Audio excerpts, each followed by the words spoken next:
Hello learners. तो आज की वीडियो में हम पढ़ेंगे एजुकेशन पेपर का unit 9 part D. Part A B C already हम कंप्लीट कर चुके हैं। अगर जो ये तीनों पार्ट्स की वीडियोस आपने ना देखी हो तो उन वीडियोस को जरूर देखिए। पार्ट डी में बेसिकली आपका है चेंज मैनेजमेंट। तो आज के वीडियो का जो फोकस पॉइंट रहेगा वो चेंज मैनेजमेंट का मॉडल है। तो चेंज मैनेजमेंट के मॉडल में सबसे पहला अनफ्रीजिंग, मूविंग और रिफ्रीजिंग। तो चलिए स्टार्ट करते हैं और पढ़ते हैं इस मॉडल के बारे में। ये मॉडल बहुत इंपॉर्टेंट है यहाँ, क्योंकि छोटा सा मॉडल है और यहाँ से क्वेश्चन पूछे जाने के 100% चांसेस है, क्योंकि डायरेक्ट और फैक्चुअल क्वेश्चन यहाँ से बन सकता है। इसी के साथ अगर जो आपको वीडियोस इंफॉर्मेटिव लग रही हो तो आप द इंक्लूसिव जोन चैनल को सब्सक्राइब कर सकते हैं। तो हम बढ़ते हैं अपनी नेक्स्ट स्लाइड की तरफ। था आपका कर्ट लुविन ने, ठीक है। कर्ट लुईन ने आपका 3 स्टेप मॉडल दिया था। इन्होंने एक्सप्लेन किया ऑर्गेनाइजेशनल चेंज को using the analogy of changing the shape of block of ice. अब मॉडल को पढ़ने से पहले हम डिस्कस करेंगे कि इन्होंने जो इनका 3 स्टेप मॉडल है, इस 3 स्टेप मॉडल के इन्होंने आइस क्यूब के साथ कंपेयर करके बताया। जैसे कि ये आइस ब्लॉक है, ठीक। तो इस आइस ब्लॉक को हमें क्या करना है, अनमोल्ड करना है। सपोज आइस है, आइस का ब्लॉक है, इसको हमें क्या करना है, चेंज करना है। अब चेंज हम किसी भी शेप में कर सकते हैं, इसको कोन में कर सकते हैं, रेक्टेंगल में कर सकते हैं, जिस शेप में भी चेंज करना है उस शेप में इसको हम चेंज कर सकते हैं। सपोज मुझे जो आइस का ब्लॉक है वो रेक्टेंगल में चाहिए, ठीक है। अब रेक्टेंगल में चेंज करने के बाद फिर उसका एक नया शेप आएगा, है ना। सिंपल सी बात है कि हमें क्या करना है, इस आइस ब्लॉक को हमें क्या करना है, चेंज करना है। तो चेंज करने के लिए हमें क्या करना पड़ेगा, इस आइस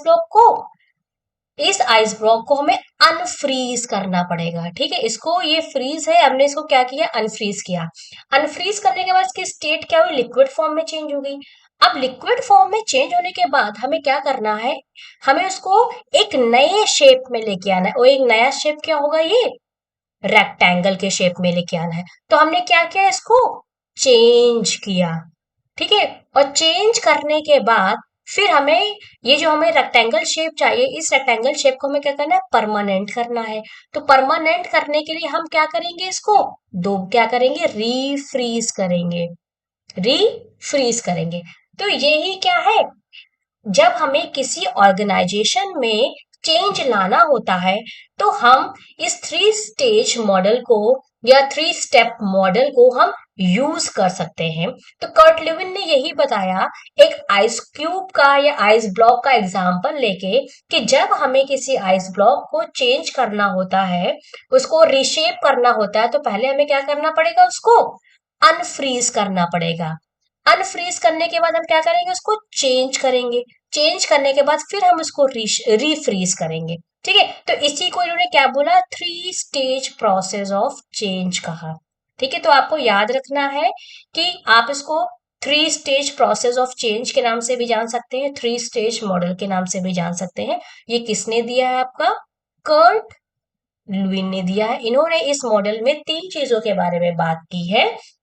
एक है आपका अनफ्रीज, फिर है आपका चेंज, और दूसरा है आपका रीफ्रीज।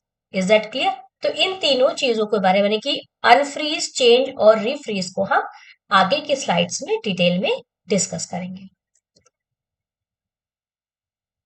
तो सबसे पहले हम बात करते हैं अनफ्रीज में, कि अनफ्रीज में क्या क्या चीजें आती हैं। अनफ्रीज में आता है recognize a need of change. एक एग्जांपल लेते हैं, जैसे कि हम बात करें कि ऑफिसेज में या आपका हम 3 स्टेज मॉडल को एजुकेशन में कैसे यूज करेंगे, हम ये डिस्कस करेंगे। सपोज कि पहले सारा काम कैसे होता था, मैनुअली होता था।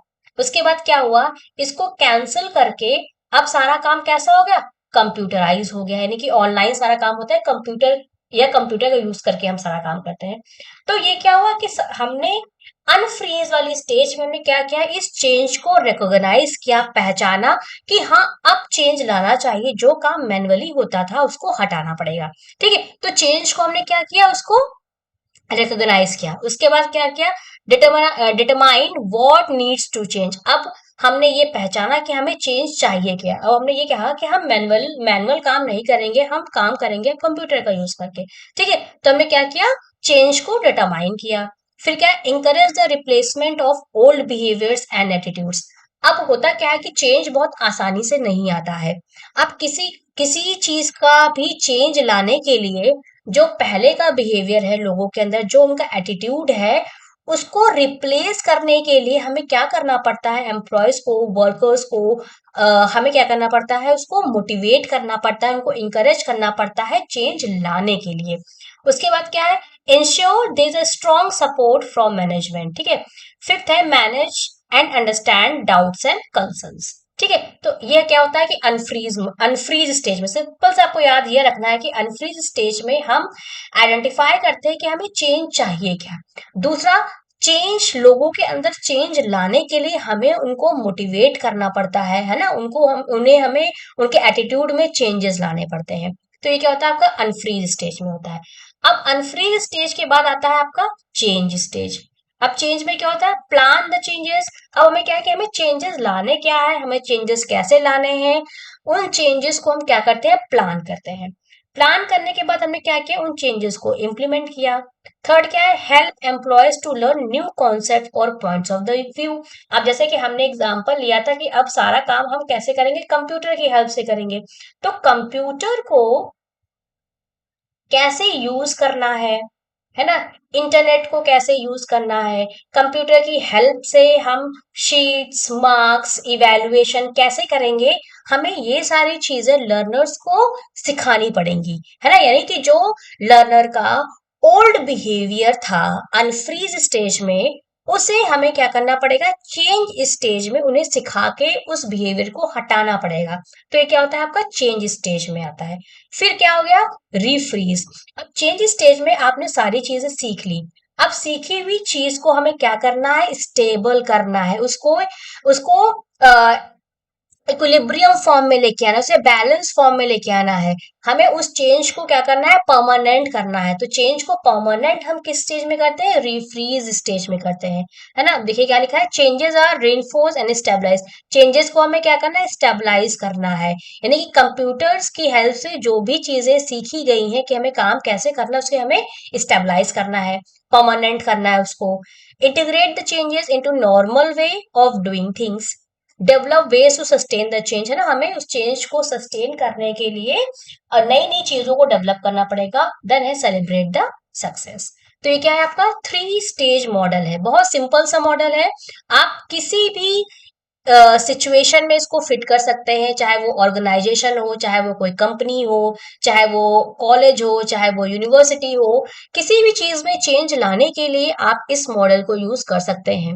ठीक है, पहला स्टेज क्या है आपका, अनफ्रीज। दूसरा है आपका चेंज, और तीसरा क्या है आपका, रीफ्रीज। अब हम बढ़ते हैं नेक्स्ट स्लाइड की तरफ। इस जो सारी चीजें हमने पीछे एग्जाम्पल से पढ़ी हैं, उसी को मैंने यहाँ पे आपको दो दो तीन तीन लाइन में लिख दिया है ताकि आपको याद रहे। पहला स्टेज क्या है आपका, अनफ्रीज। अनफ्रीज क्या है, ये इनिशियल यानी कि ये पहली स्टेज है। Focuses on preparing and motivating people, जैसे कि मैंने अभी बताया, ये फोकस करती है पीपल को, यानी कि लोगों को तैयार करने के लिए, उनको मोटिवेट करने के लिए। अब मोटिवेट और तैयार किस चीज के लिए करना है, जो भी चेंज लाना है, ताकि उस चेंज को पीपल क्या करें, एक्सेप्ट करें। ठीक है, to motivating people to accept the change, change को एक्सेप्ट करने के लिए हमें क्या करना है, लोगों को प्रिपेयर और मोटिवेट करना है। ठीक है, फिर क्या है, during organisational change we disturb the equilibrium by challenging existing mindset of the behaviour. यानी कि जब हम किसी ऑर्गेनाइजेशन में चेंज लाते हैं, तो पहले से लोगों का जो बिहेवियर बना हुआ है, अगर पहले से लोग मैनुअली काम करना पसंद करते हैं, तो वो जल्दी कंप्यूटर की हेल्प से काम करने के लिए मूव नहीं होते हैं।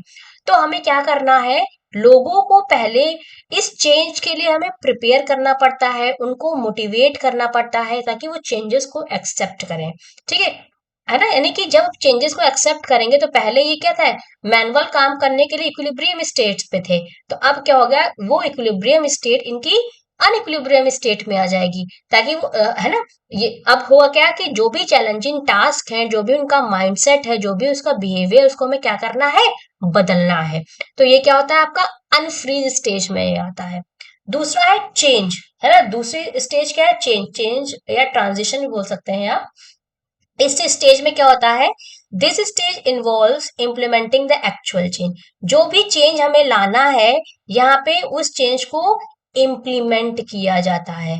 ठीक है, जैसे कि हमें अब कंप्यूटर की हेल्प से काम करना है, तो अब कंप्यूटर में जो जो चीजें आती हैं, उन सारी चीजों को हमें क्या करना है, उसको सिखाना है लर्नर्स, एम्प्लॉयज को। ठीक है, तो यहाँ पे क्या हुआ कि यहाँ पे इम्प्लीमेंटेशन होता है एक्चुअल चेंज का। Individual begin accepting new ways of doing things. यहाँ पे जो लोग होते हैं, जो वर्कर्स की बात करें या टीचर्स की बात करें, है ना, यहाँ पे क्या करते हैं, वो नए तरीके से काम को करने के लिए एक्सेप्ट करते हैं। During this phase communication, training and support are crucial to ensure smooth transition. है ना, यहाँ पे कम्युनिकेशन बहुत इंपॉर्टेंट होता है, ट्रेनिंग भी बहुत इंपॉर्टेंट होती है और सपोर्ट भी बहुत इंपॉर्टेंट होता है। अगर ये तीनों चीजें होंगी, तो जो चेंज है वो बहुत आसानी से बहुत स्मूथ होगा। Is it clear?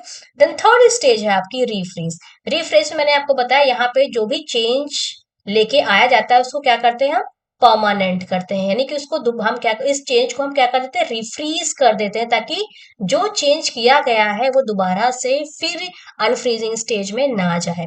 ठीक है, यहाँ पे क्या हुआ, after successful implementing the change we aim to stabilize it. अब हमने लोगों को सिखा दिया कि कंप्यूटर से इवेल्युएशन स्टूडेंट्स का कैसे करना है, तो अब वो सिखाई हुई चीज को हम क्या करते हैं, रिफ्रीज करते हैं। Is it clear? यही है आपका थ्री स्टेज मॉडल या मॉडल ऑफ, यही है आपका, ये जो मॉडल है, इसी को बोला गया आपका three step model of change. ठीक है, इसको क्या बोला गया, three step model of change. ठीक है, क्या है वो तीन स्टेप्स क्या है आपके, अनफ्रीज, चेंज और रीफ्रीज। इसको किसने दिया है, कर्ट लुइन ने दिया है। ये आपको याद रखना है, क्योंकि एग्जाम में आपके यहाँ से डायरेक्ट क्वेश्चन पूछे जाने की 100% चांसेस है। तो आई होप आज की वीडियो में आपको three step model of change आसानी से समझ में आया होगा। अगर जो कहीं पे भी कुछ ना समझ में आए, तो आप कमेंट सेक्शन में या मेरे टेलीग्राम चैनल पे अपनी क्वेरी को पोस्ट कर सकते हैं। और अगर जो वीडियोस आपको अच्छी लग रही हो, तो ऐसे ही चैनल के साथ बने रहिए, वीडियोस को लाइक करें, चैनल को सब्सक्राइब करें, and most important thing, share with your friends also. So next video में नेक्स्ट मॉडल हम पढ़ेंगे, जस्ट इन टाइम मॉडल।